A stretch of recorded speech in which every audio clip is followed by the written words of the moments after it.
Hey everybody, welcome back. I'm Atenas and this is Mode Bespoke, and this is part 2 of our Raglan Sweater video tutorial. Go grab your supplies and let's get started.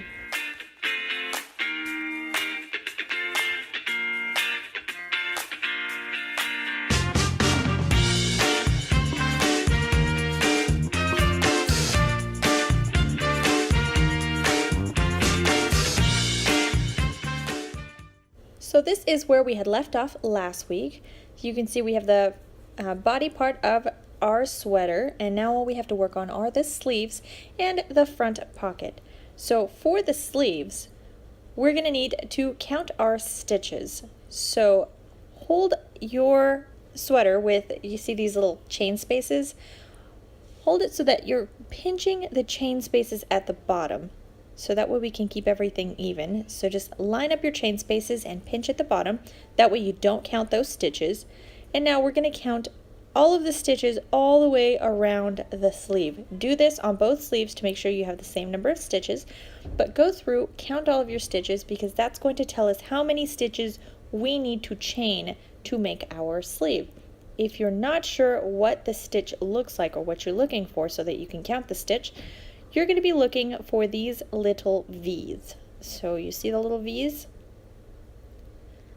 This is a stitch. So here's another view of it. Count each and every one of these on both sleeves so that you know how many chains you're going to need to make to start your sleeve.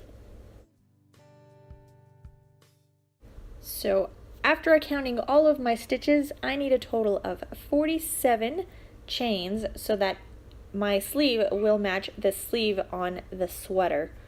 So I'm just going to start with a slip knot. If you don't remember how to make a slip knot, go to the very first video tutorial for the sweater. I show you how to make one.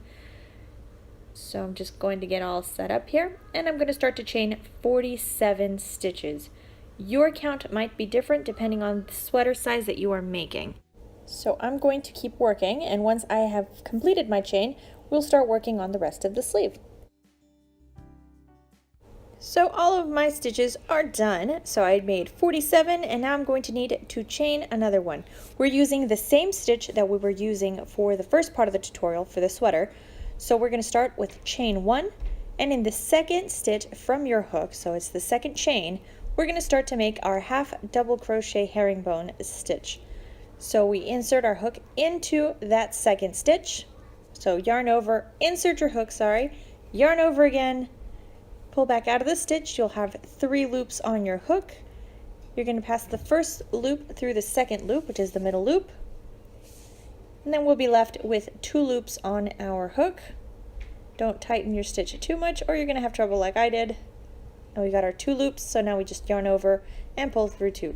I'll do it again. Yarn over, insert your hook into the next stitch, so into stitch number 3. Yarn over, pull your hook out. You've got your 3 loops. Your first loop goes through your second loop. And then we just yarn over and pull through the 2 loops that we have on our hook. And there is our half double crochet herringbone stitch. Make one of these stitches in every single one of your chain stitches. And I will see you when I finish. So now that I am on my last stitch, I will make one last half double crochet herringbone stitch. And we have finished our first row. So for the rest of the rows, we're going to be making decreases because we're going to be working the sleeves so that it fits a little more snugly. So this is what my first row looks like. For the second row, we're going to start with a chain 1. Turn our work around, and we're going to start with our first decrease. So to better explain what it is that we're going to be doing, I'm just going to zoom out real quick and show you here. So this is what our first row looks like. We're going to need to make a triangle. So we're going to have to use decreases in order to accomplish triangular shape, because if you go straight, you will end up with a really wide sleeve. So we're going to make the triangle shape that you see. It's a bit more of a trapezoid, but you see that on the screen right now. This is accomplished by making a row of just straight half double crochet herringbone stitches and then a row of a decrease followed by a regular row and the row of decrease. So to start our decrease row, You see how we have 2 stitches here in the front, so it's our first 2 stitches, so one and the one right next to it. We're going to use both of those to make our stitch. So insert your hook into the first one and yarn over. Now you have 2 loops. We're going to go into the second stitch, and we're also going to just insert the hook, yarn over, and pull the hook out of the stitch. Now we have 3 loops, and you're going to close that off like you do a half double crochet herringbone stitch. So yarn over and pull through 2, and there we have made our first decrease. So make just a regular stitch in every single one of the stitches of the row. So here, I'll just keep working these until you get to the last 2 stitches. We're going to need to make another decrease in the last 2 stitches of the row. So just keep working a regular half double crochet herringbone stitch in every one of the stitches, and I'll see you when we get to the last 2.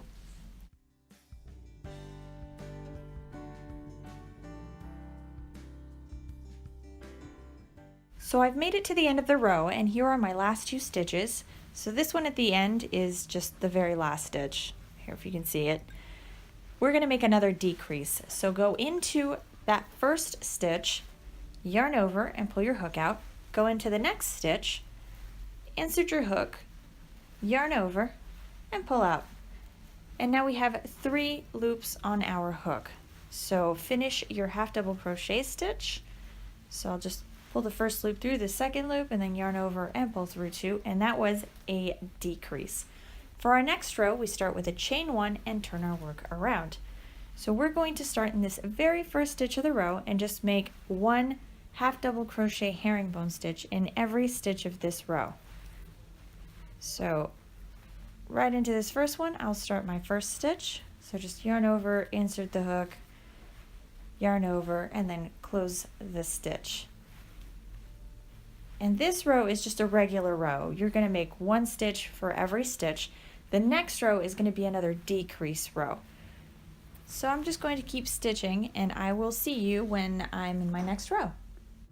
So I finished my row, and I did my last stitch already. So we're just going to start with the chain 1, and I'll show you how to do a decrease again. So turn your work around, and we're going to go straight into the very first stitch. Remember that we need 2 stitches to make the decrease. So we'll go into the first one and just insert our hook, yarn over, and now we have 2 loops. Go into the second stitch.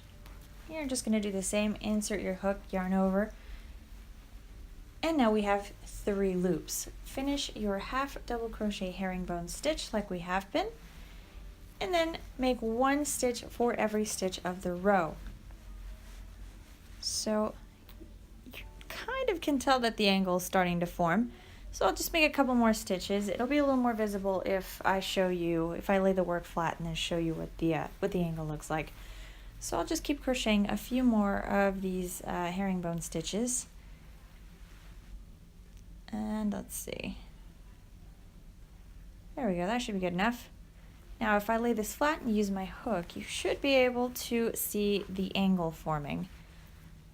So as we make our decreases, our angles will start to come in a bit more, and we'll have that more triangular shape that we need for the sleeve. So I made it all the way to the end of the row, and here are my last 2 stitches. So I'll show you a decrease one last time. We're going to insert our hook, yarn over, and pull the loop through. Go to the next stitch, insert your hook, yarn over, and pull the loop through. Now we have our 3 loops, and we just finish our half double crochet.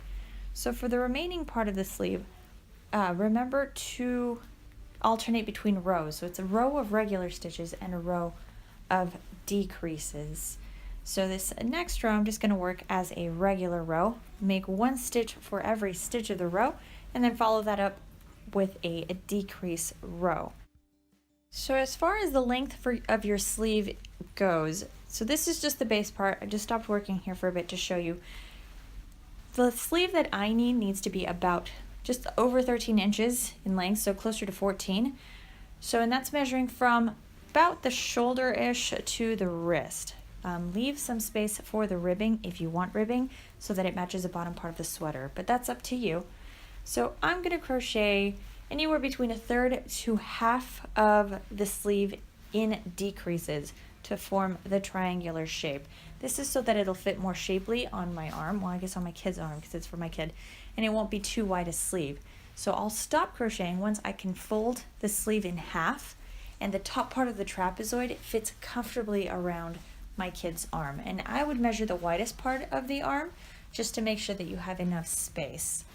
So I'm going to keep crocheting here, just a row of decreases, a row of regular, row of decrease, until I have anywhere between a third to half of the sleeve done.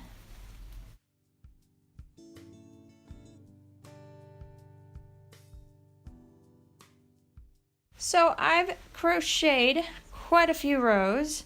I thought I was going to need about 7 inches, but it ended up being just a little over 5 inches. And then the top of the trapezoid fits comfortably around my kid's arm, so I know that is where I need to stop. And now we just need to add length to our sleeve. So I did this other one, I finished the ribbing. So this is the next part we're going to work on. The trapezoid ends here, and then we have to do the body of the sleeve, so that when you fold it in half, you've got an actual sleeve, and it's a nice narrow sleeve. It's not a really big giant sleeve as it would have been if we would have just crocheted straight across instead of doing any decreases. So now with the decreases, our sleeve fits the top part of the sweater, which is what we wanted it to do, and it tapers into a really nice fitted sleeve. So to make this part of your sleeve, it's just a series of regular rows. So you're no longer decreasing as you were up at this top part.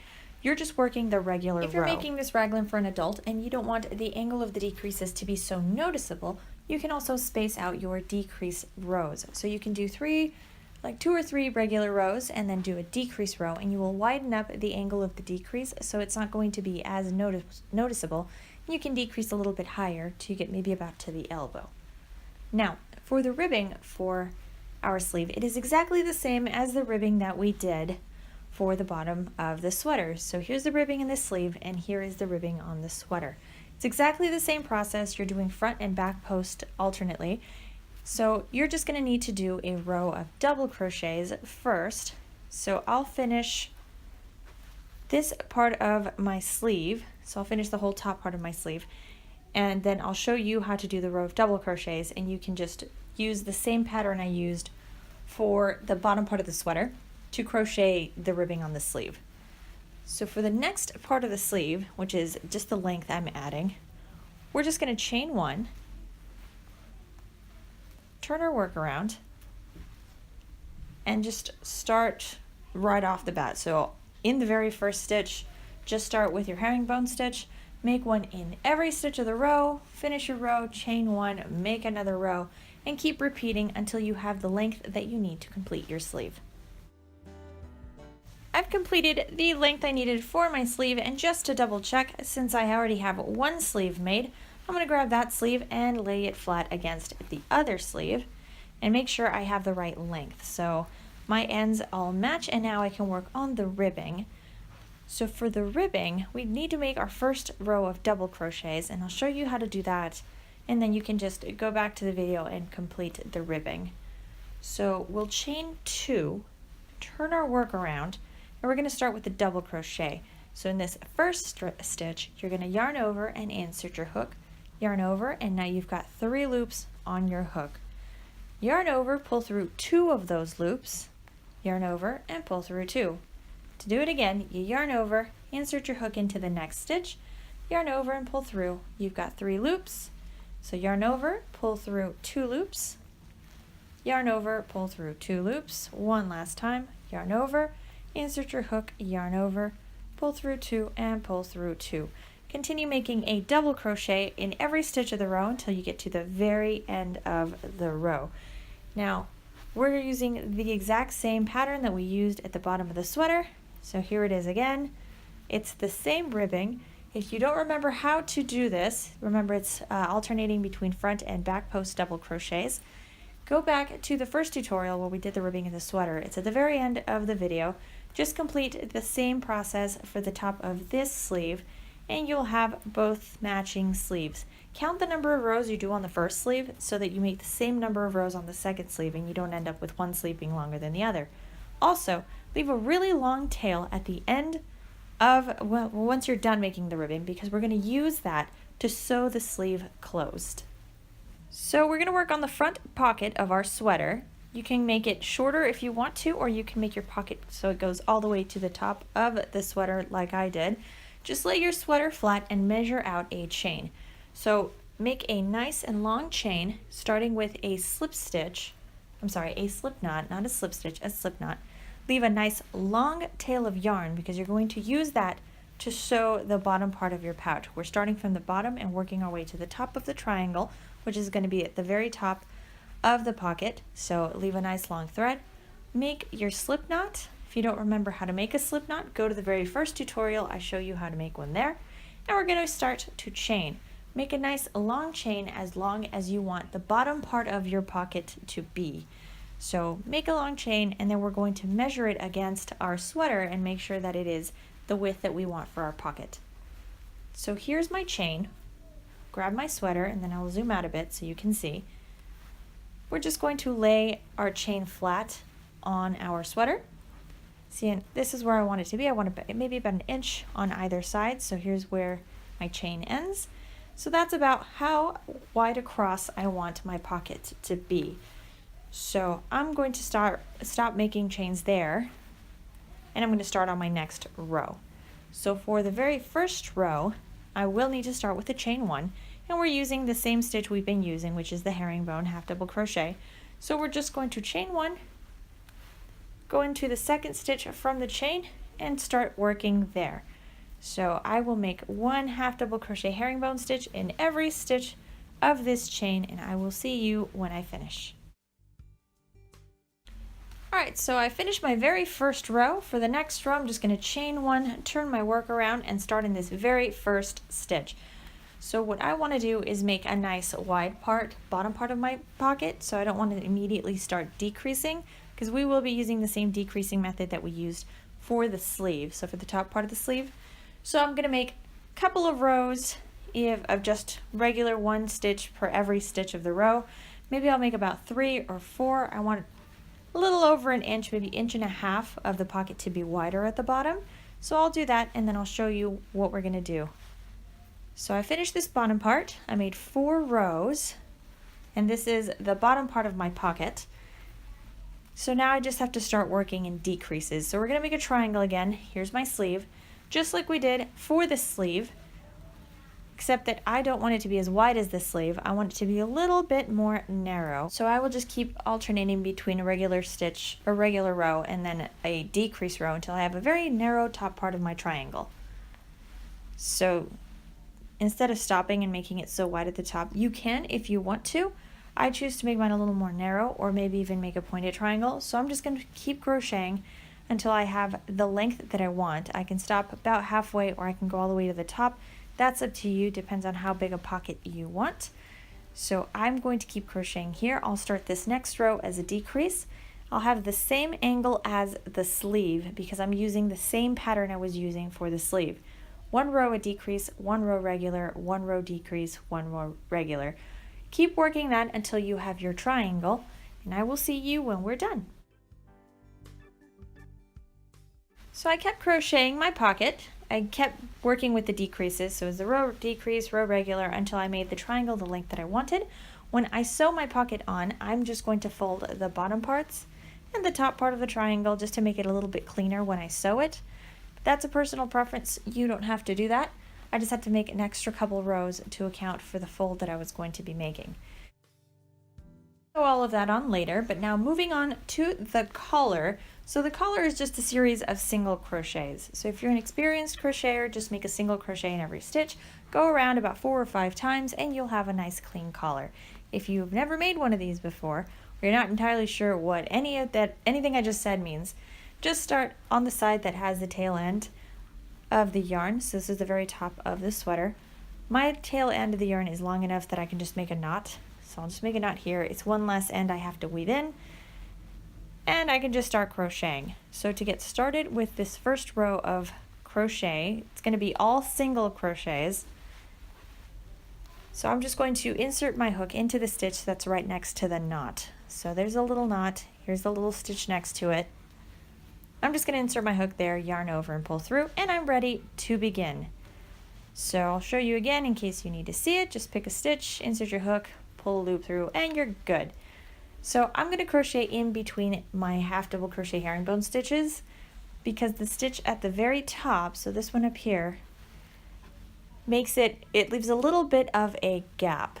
So you might notice a little bit of a gap as you finish your collar. If you like the way that looks, it's just going to be a very thin little line. If you like the way it looks, you can keep it. If not, you can just go a little bit deeper into the stitching. So I'll go between the two half double crochet stitches. See, there's all of these stitches up here at the top. It's just easier for me to just go between these two. So I'll just insert my hook in here and then yarn over. I have 2 loops on my hook, and then I'll just yarn over and pull through 2 loops. That's a single crochet. So I'll do the same in the next stitch, insert my hook and yarn over. So right in between there.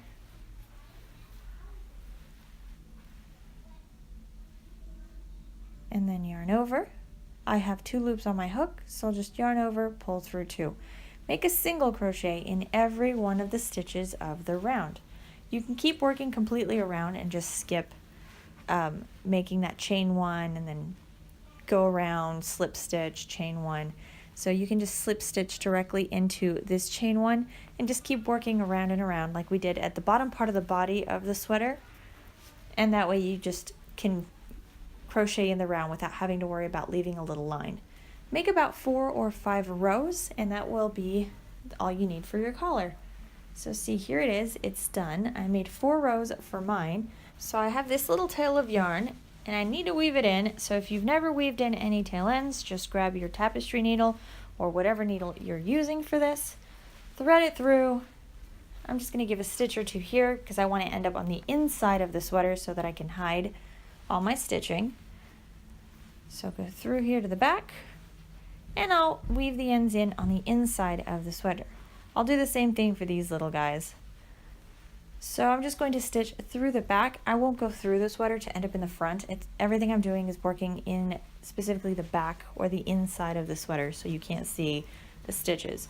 But basically what you do is just insert your needle and just give a couple of stitches across in different directions. The more directions you change, the less easy, I guess, the easier it is for you to machine wash your article of clothing if your yarn allows it. So if you have the yarn I have, you can just machine wash it and it won't become unraveled, so you won't have to knot it as much. You can just weave in your ends and just sew it by switching directions over and over again in various different ways. And that way you'll just keep your yarn securely fastened into your sweater. Turn the sweater to the side that has this little seam. And this is from when we were working in the round that I wasn't too careful with it, but that's okay because I'm going to use my pocket, so this one right here, to cover it up. So I'll sew my pocket in front using this long thread, and you won't be able to see it as much anymore. And here's the bottom part of the sweater. I'm also going to use the long tail end that I left to sew it on. You can sew it on at this point or sew it on whenever you want, and you can use any stitch you want. Now the sleeve, we have to sew that closed. So here's that long thread of yarn I left. We're just going to pull the yarn through the needle, and we're going to fold it in half. So fold it inside out so that any of the seams that you have when you're sewing it together, when you fold it right side out, will be on the inside of your sleeve. So fold it in half, and then just make sure that the side that you want to be on the outside of the sleeve is the one that you fold in the inside, if that made any sense. Fold it inside out. So the first part of the sleeve, so I'm going to start with a cuff because this is where my thread comes out on, and I'm just going to make a little knot here for the very first stitch. You can make 1 or 2 knots. You just want to secure the cuff of the sleeve closed. So I'll give it 1 little knot here, and then I'm just going to sew. So line up the edges and just sew it across. You can use any stitch you want. Doesn't matter, this is a personal preference. You just go ahead and sew it this way. You can also sew it with a machine if you are more comfortable doing it that way. If you're going to use a machine, I would recommend you sew the top part of the sleeve closed first and then you sew your sleeve closed. It'll just be a lot easier to sew it that way instead of having to try to maneuver your sleeve with a sewing machine the other way. So if you know how to sew with a machine, I think that would have made sense. So I've given a couple of stitches here. I'm just going to turn it back right side out so I can see what my seam looks like. It's a nice clean seam for me, so I'm happy with the stitch I'm using. I'm just going to keep sewing until I get to the other end of the sleeve. So I've sewed all the way across. So here we go. I made it to the very top. So this is what the seam looks like, and that's going to be on the outside of my sleeve when I turn the sleeve right side out. My sweater is also flipped inside out so that I can sew it or sew my sleeve onto it. So I've got a long piece of thread, and this is just the same yarn that I was using to crochet everything together. It just makes it easier for me to hide it a little bit better. So I'm going to line up the armpit area. So here are the little chain spaces that we skipped when we were counting our stitches. We're just going to sew those closed. So you can make a little knot at the end of your yarn if you want to, or you can just start stitching and then just make a little knot with your fingers, whichever you prefer. I'm showing you this way in case you don't know how to make a knot at the end of your thread, but you can do this however you want. Give it a stitch or two, and then you're going to line up the seam of your sleeve, so this part, to the armpit of your sleeve. So hold them down like this, and you're just going to start sewing it. Be careful with your stitching because however you stitch it may or may not leave a seam. If you care, then be very careful with it. If you don't care, if you have a seam, then you can sew it however you want. Also, I found that if you flip your sweater so it's right side out and your sleeve is right side out, you have a lot more visibility and you can sew it a little bit cleaner and make a more invisible seam. So that's it. I'm just going to keep sewing this and we are done. I hope you've enjoyed this video tutorial and I hope you have found it helpful. If you have any questions or comments, leave them in the comments section down below. The written pattern is available on my blog. That's modebespoke.blogspot.com. The link is in the description box below. Be sure to subscribe. I post videos every week. And follow me on Instagram. You can see all of the projects I am currently working on, and you can also get a sneak peek into the projects we will be working on here on Mode Bespoke on YouTube. And I am at mode.bespoke. Remember to give the video a thumbs up. It makes me feel special when you do. Thank you so much for watching, and I will see you again next week.